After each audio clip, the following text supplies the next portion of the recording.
The more and more you get into photography, the more and more you're going to start chasing light. That's what we call it. You're always going to be looking for the perfect light. Light is something that's constantly changing, and it changes depending on where your location is.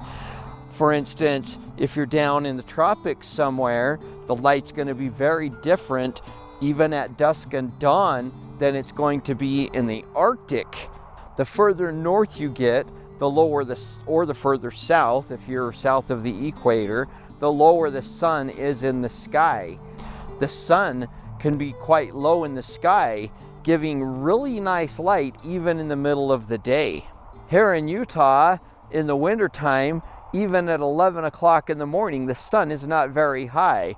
It's over here at about a 45-degree angle from my camera, which is actually pretty decent. The best time to photograph is usually within an hour before sunrise and an hour after sunrise to an hour before sunset to an hour after sunset. Generally speaking, I use that word a lot, don't I? Generally speaking, because you can find the great light even outside of that time frame. That's why I say generally speaking. In the wintertime, for instance, here in Utah, the light is really nice even in the middle of the day because it's so low. Today's January 16th, 17th, something like that. Oh, it's the 18th. And as we now are progressing more and more towards spring, the sun is going to be getting higher and higher in the sky. But from the end of November through even the end of January and pushing February, you don't have to photograph first thing in the morning or first thing in the evening, depending on what you're photographing. The light really determines how good a photograph is going to be. If you're photographing when the sun is really high up at midday, nothing's going to look good. The colors are all going to be just washed out. The shadows are going to be dull and boring. It's just not going to make a great time to photograph. If you photograph, like I said, first thing in the morning, just after the sun comes up, or just before the sun is going down, you'll get really long shadows that create really wonderful contrast and really neat definition in many things. I talked about this some in my last video, my video on composition. I'll put a link to it right up here. And I talk about how when that low light is shining across objects, it really helps differentiate between the individual, like blades of grass, or in one image I put up, the columns of a train bridge. That low light can really help make things look better. Today I'm out here again on the shore of Utah Lake in Utah. The great thing about this location is the snow-covered mountains out there in the distance with the winding river as it winds into the distance. Like I said, this might not be the perfect time of day to photograph in all seasons, but if the light pops out of this cloud and shines across here, it could turn out to be really nice. I've got this really nice foreground with the river and the clouds in the sky, just filling in that water and making it really nice. So getting the right light in your photograph to where the light is really nice and pleasing is really about being in the right place at the right time. So some of it does boil down to luck. But if you watch the weather patterns, I knew today was going to be a partially cloudy day in between storms because I watch the weather a lot. And if you know where to be by scouting areas and finding spots where you know the sun, if it breaks free of the clouds, could shine across this area and just give a really beautiful light, by doing your research and then placing yourself in the right place at the right time, you can get the shots that make people go ooh and ah. Now there's a lot of clouds here today. It could pop out, but I could wait hours because of how many clouds there are down here in this area. There's clouds bumping up against the mountains that are around me here in the valley, and except for the light shining out there in the distance, I'm not getting light in here, and I could sit here and wait for hours. many photographers like me will set up and wait for hours and hours just waiting for the light to get right. If you want the great shots, that's what you're going to have to do. It's been very common for me to set up, get everything composed how I like it, and then sit down on the ground and just wait it out. Read a book or listen to an audio book, take a nap, though you got to be careful with that because the light can happen while you're napping.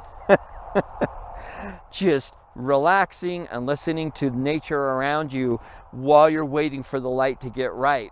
That's really the trick to how photographers get such great photographs, is getting there, getting your composition set up, and then waiting for the light to get right. There are occasions where I'll just be driving by and I'll be like, oh crap, look at that. That light's amazing, and that right there would make a great photograph. And I'll turn around, find a pull out, try to pull over fast and get set up. Many times when I do that, what ends up happening is different than what I saw. The road might be a little bit higher elevation where I saw what I liked. I can't walk back there. There's no shoulder.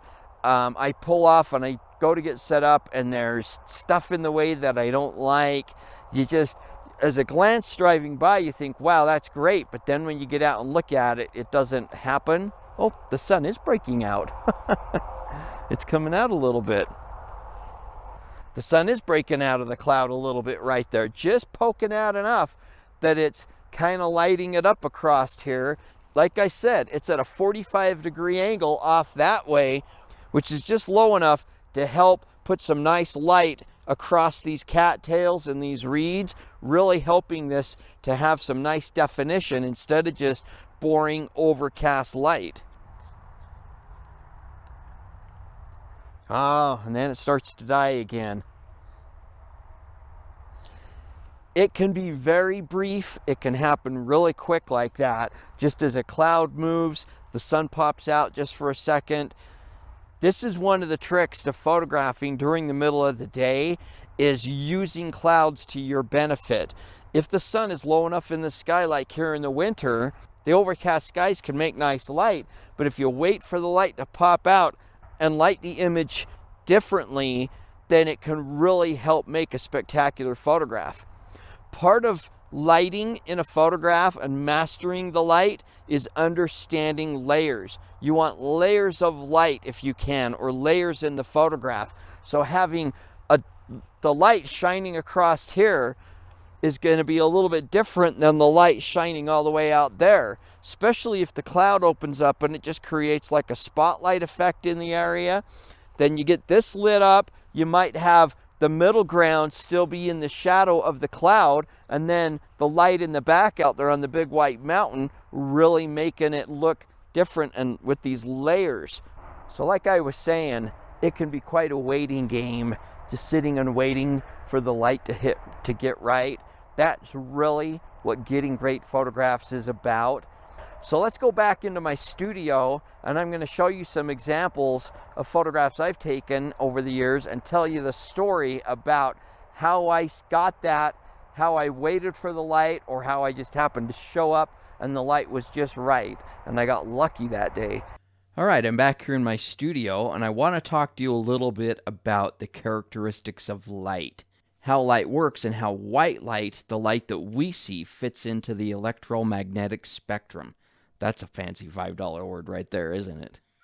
If you Google white light, which is the visible light we see, one of the places you'll find is the American Museum of Natural History website. I'm going to use this as an example.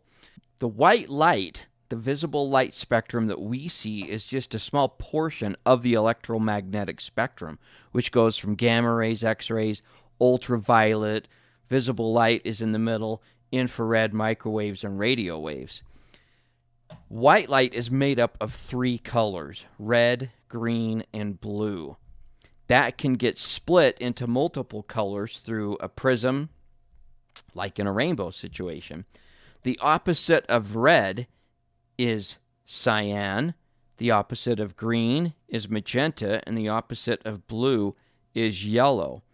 You'll notice this when you're editing your photographs in Lightroom, Photoshop, or another similar program, that the sliders for color temperature or color adjustment have like those colors, red, green, and blue, or cyan, magenta, and yellow, and as you slide one way, it goes to the opposite color. This all boils down to the old school film photography days and printing in dark rooms. That's really where the concepts in Photoshop and Lightroom come from, but it's all based on just the basic scientific theory of light. Also, when you're looking at an object through your eyes or through the camera, what you're seeing is reflected light. This is the light that is hitting the object and then bouncing back into your eyes. Objects appear the color they are because they absorb two of the light rays. For instance, the leaves on a tree, they absorb the red and the blue and reflect the green. That's why you see the green.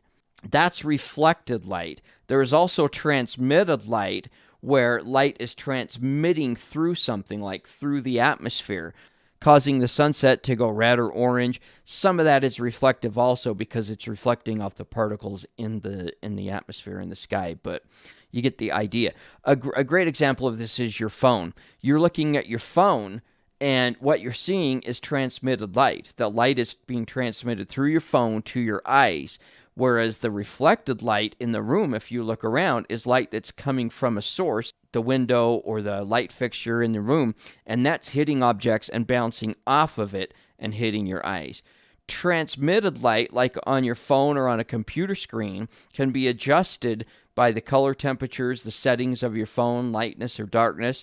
The reflected light coming from a source is adjusted by the temperature of the source. It can also be affected by reflecting off of objects. For instance, if you're in a room that has orange paint on the walls and you've got a light on, everything in that room is going to have an orange tint to it because the light is coming from the source, the light on the ceiling, bouncing off that orange and then hitting the subjects, causing them to have an orange tint. This is really important to understand when you're out photographing, that reflected light off of objects can cause things to have different color temperature than you would think they should. And also the light source can cause things to have a different color temperature. For instance, a setting sun. If you're photographing in a setting sun, but you're not pointing towards the sun, you're pointing away from the setting sun and you're photographing a person, their skin tones are going to be really, really orange and red because the light source is the sky of the setting sun. This also is important to understand in landscape photography with shadows. So shadows are blue because they're getting the light reflected from the sky typically. They might be green if you're under a tree. If you're photographing under a tree, you'll notice the shadows are green, but open shadows like the shadow of a mountain, the shadows in a mountainside typically are blue, and that's because the light source is the sky above. And look up, it's blue. I bring this up because a lot of people edit out the blue in the shadows, and it drives me nuts. It's like they're blue for a reason. It's because it's really how it is. You need to teach your eyes to actually see color how it is, not how your brain thinks it is. And this really is, many people don't talk about this or know about this, but it's really a fact. When you look at something, your eyes color calibrate it. Your brain automatically white balances the scene, and you're not seeing what the color really is. Then you go and you start editing the photograph, and you're like, well, why is that blue? Why is that? It didn't look like that. Actually, it did. Your brain just didn't see it that way because you've trained your eyes, your brain, to see things in a certain way. You have to recalibrate your brain by looking at objects in detail. Looking at the shadows is a great example, and really paying attention. And you'll see the blue if you pay attention. If you look at it, you'll be like, yeah, those shadows are blue. So train your eyes to see the light the way it is, and a good place to start is looking in the shadows and seeing the blue. All right, so let's look at some photographs that I've taken and look at the lighting situation. Here's one I took just south of Havre, Montana, up near the Canadian border. I was up there working, and I went out looking specifically for a rolling hills wheat field with a red barn in it, and I found it. Kind of cool, huh? So this is a great example of photographing before magic hour. During the later part of the day, this was in later afternoon, probably I think 4, maybe 5 o'clock, about 4 hours before sunset. I got there and got set up. I loved all these puffy clouds in the sky. It was just perfect conditions. I liked the barn. I put it right in the middle because I was waiting for the light conditions to change and get just right. And it happened. This is a matter of watching the conditions and knowing what might happen and then being ready for it. So earlier I talked about layering the light, about getting the light in layers. This is a great example of that. Let me show you. I waited for an opening in the clouds when the clouds started to part and the sun came through and lit the scene just perfectly. I have multiple layers of lighting in here. The foreground is not totally straight on sunlight because it was being filtered through the edge of the cloud. So right here is a nice and soft but directional light. Then here towards the middle, it's darker but still not really dark. Then I've got this nice band of sunlight across here between two clouds. And then this side over here, really nice and dark on that hillside, and then this hillside back there. These layers of light really help make this picture jump out. The clouds going off into infinity with that nice side light. You can see by the clouds where the light source is coming from off to the left.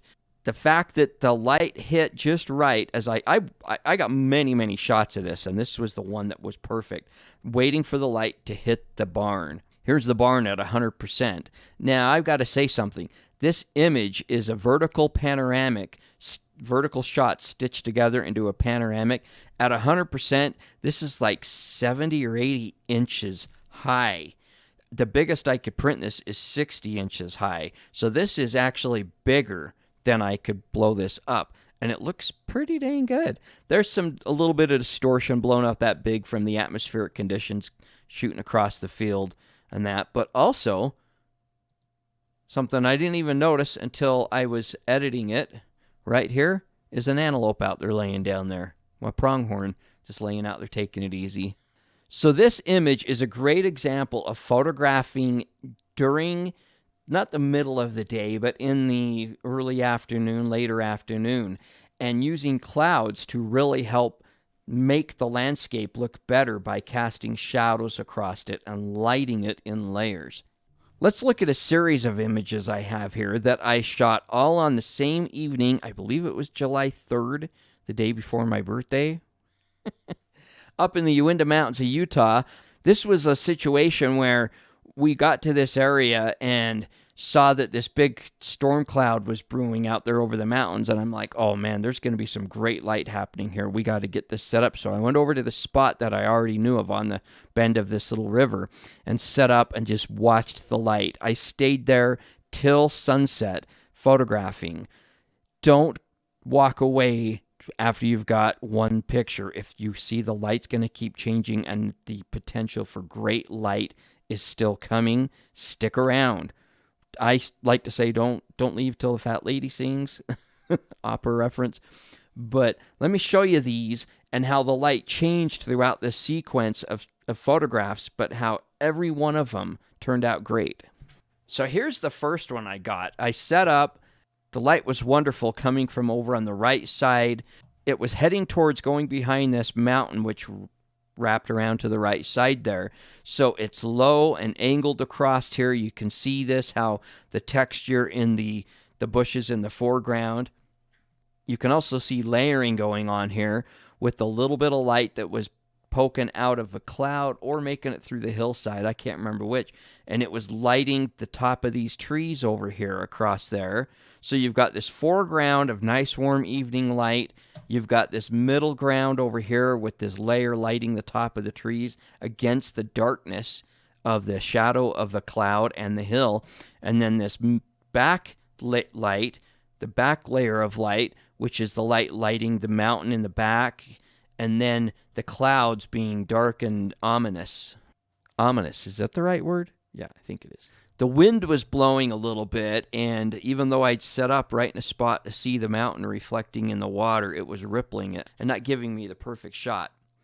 This was the second one, and this one I really, really liked. The rippling of the water was even more so, though, which bothers me. There's no reflection. But look at how the light has changed just in a matter of minutes. So now the light's even lower, and it's only hitting the left side of the stream. And look at how long the shadows are here from the bushes. They're casting out across. The whole hillside over here on the right is dark, and the mountains are now casting a shadow out on the other mountains back there. And then you got this great rainbow and a double rainbow right there, and this just crazy storm cloud, and it was just raining back in there. I thought for sure we were going to get rained on while I was set up photographing this. Didn't get us. Sprinkled just a tiny little bit, a few spatters of rain, and that was it. So it was absolutely a perfect night. This next one in the sequence, you can now see that the sun has gone behind the mountain off to the right in the west. I'm looking almost due south here. And that is casting the shadow on these other mountains. The foreground is now just a soft muted light because it's in shadow. I did get the reflection in the water. The wind quit blowing. I was so happy about this. Got the reflection of the rainbow and the mountain in the water, and a fish jumped right there too. I've been accused with this shot of throwing a stone in the water to get those ripples. No, I didn't. If you know where this is and you go to that spot, you'll see fish hitting the water surface all the time this time of year, rippling it. It's really not even a matter of luck. I mean, I got lucky to catch this right at that time when I shot that, but I kind of waited for a ripple to happen and then clicked it, though you got to time it right because the rainbow was going away soon. As you can see, the double rainbow is gone, but the main rainbow is still there, getting a reflection of it in the water, the mountain reflecting in the water, and this nice warm evening light hitting the peaks in the background and lighting up the clouds. Notice how the clouds here are not being lit by the light. They're just dark and ominous. The light is hitting the mountain here, but there's no light hitting the clouds. This one, the light is hitting the clouds more now, hitting the front of those clouds, and then this one even more so, and with some dark sky and blue sky poking out in the background. This is my favorite one of the whole sequence. I think I've mentioned this before, but I swear I thought a little unicorn was going to come out and take a drink on the water when I was taking this shot. It's that magical. And then I stuck around. You got to stick around. I knew that the conditions were setting up for there to be a good sunset, so I sat and waited, and look what I got. That last bit of sunlight hitting the peaks up here, that just very last alpine glow, that same light is hitting the clouds, causing them to go pink.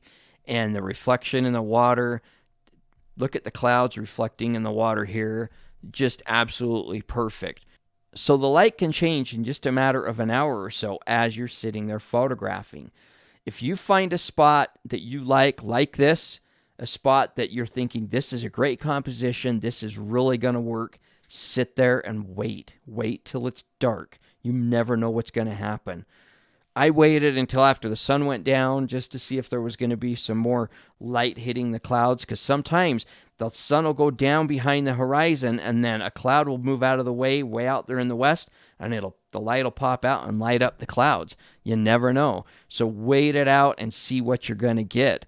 Mastering light is all about learning to see it, to see what's really there, knowing what's going to happen because of the conditions, and then being able to capture it because you know how to set your camera settings and you know how to compose the photograph. So get out and practice. I preach this a lot. Practice, practice, practice. Get out and practice photographing. Teach your eyes to see light how it really is. Capture that light by waiting for the right moment, looking for when the conditions are going to be right. Once you understand those concepts and start to practice and really dial it in, you can get really great photographs too. So thank you so much for watching. I hope you enjoyed this video, and happy trails. The bane of the photographer. To be on the road driving on the interstate and to see the most spectacular light happening and not being able to pull over and do anything about it. Look at the light out there in the distance on the mountains north of Salt Lake. Just amazing, and it's probably going to explode right over here on the Lone Peak Wilderness area.